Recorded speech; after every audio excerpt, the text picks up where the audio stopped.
आज जेपीसी की मीटिंग हुई है क्लॉज बाय क्लॉज, उसको लेकर आप क्या कहेंगे? देखिए, आज जेपीसी की मीटिंग क्लॉज बाय क्लॉज पे होनी थी और जो 44 संशोधन है उस पे निश्चित तौर से सहमति या वोटिंग से हमको क्लियर करना था।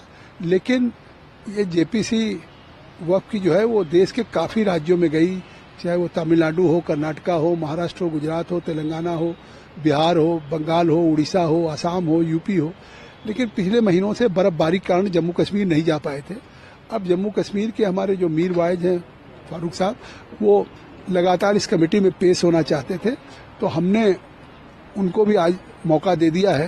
वो कह रहे थे कि साहब अगर कमेटी में नहीं आ सकते तो हम आपसे मिल लेंगे, लेकिन जब वो जम्मू कश्मीर से हमारा एक डेलीगेशन, तो हमने आज जेपीसी में फिर उनके डेलीगेशन को जेपीसी के सामने सुनेंगे एज ए विटनेस, और कुछ डेलीगेशंस हैं उनको हम सुनेंगे। और आज की जो क्लॉज बाय क्लॉज की बैठक है, अब वो 27 जनवरी को क्लॉज बाय क्लॉज पे होगी।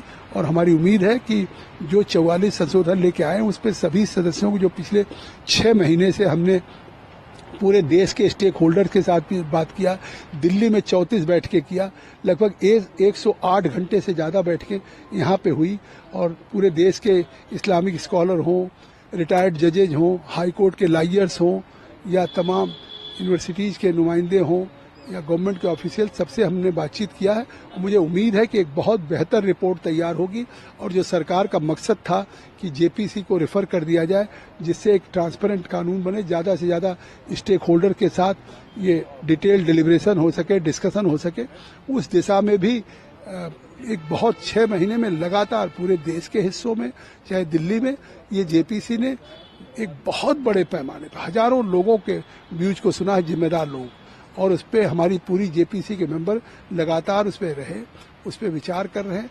और हम सब लोग मिल करके, हमें उम्मीद है कि एक परस्पर सहमति के साथ एक अच्छी रिपोर्ट हम तैयार करेंगे। जेपीसी के मतलब आखिरी मीटिंग जो होगी वो 27 तारीख को होगी? हाँ, 27 को क्लॉज बाय क्लॉज की होगी, और फिर फाइनल एडॉप्शन हम 29 तारीख को करेंगे। एडॉप्शन की बैठक कब करेंगे सर? 29 तारीख को हम। तो इस सेशन में टेबल हो जाएगा?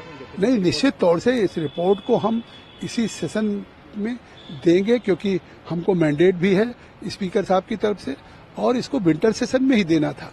लेकिन कुछ स्टेक होल्डर्स, कुछ राज्यों का दौरा, हम साउथ इंडिया कर चुके थे, नॉर्थ इंडिया में जैसे आसाम, बंगाल, बिहार, यूपी नहीं गए थे, तो इसके लिए हमने आग्रह किया था।